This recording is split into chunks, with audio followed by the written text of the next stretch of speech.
Voltage and current are in phase. They are in phase ಅಂತ ಕಲ್ತಿದೀವಿ. Okay, and V L ಅಂದ್ರೆ maximum voltage across the inductor. ಅದನ್ನ ನಾನು ಹೆಂಗ್ ಬರೀತೀನಿ, I M into X L. X L ಅಂದ್ರೆ ಏನು, ಒಮೆಗಾ ಎಲ್.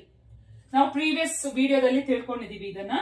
ನೀವು ಇದನ್ನ ಆರ್ ಎಂ ಎಸ್ ಕರೆಂಟ್ ಅಂತಲೂ ಬರ್ಕೋಬಹುದು. ಆರ್ ಎಂ ಎಸ್ ಕರೆಂಟ್ ಆರ್ ನಾವು ಇದು ಒಂದು ಗೊತ್ತಿರ್ಬೇಕು ನಿಮಗೆ ಮಕ್ಕಳೇ, ವಿ ಎಂ ಬರ್ದಾಗ ಇಲ್ಲಿ ಐ ಎಂ ಬರ್ಕೊಳ್ಳಿ, ಅಥವಾ ನೀವು ಆರ್ ಎಂ ಎಸ್ ಕರೆಂಟ್ ಬರ್ದ್ರೆ, ಆರ್ ಎಂ ಎಸ್ ವೋಲ್ಟೇಜ್ ಬಂದ್ರೆ ಆರ್ ಎಂ ಎಸ್ ಕರೆಂಟ್ ಬರೀರಿ, ಅಷ್ಟೇ ಥಿಂಗ್.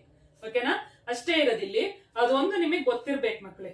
ಓಕೆನಾ, ಸೊ ನಾವು how to write this here. What happens, voltage is leading, V L is leads, V L leads I M.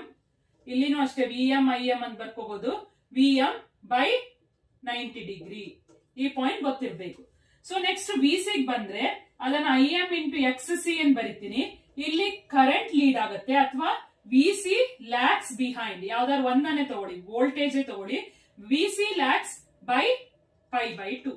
ಈ ಮೂರನ್ನ ಇಲ್ಲಿ add ಮಾಡಿ phasor diagram ಬರೀತೀವಿ ನಾವು.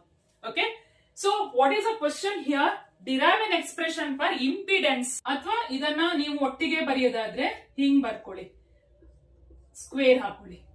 ಇವಾಗ ನನಗ್ ಬೇಕಾಗಿರೋದು ಝಡ್. ಐ ಎಂ ಕಾಮನ್ ಅಲ್ವಾ, ಎಲ್ಲದರಲ್ಲೂ ಕ್ಯಾನ್ಸಲ್ ಆಗುತ್ತೆ. So Z is equal to square root of R square plus X C minus X L whole square. So this is a expression for Z.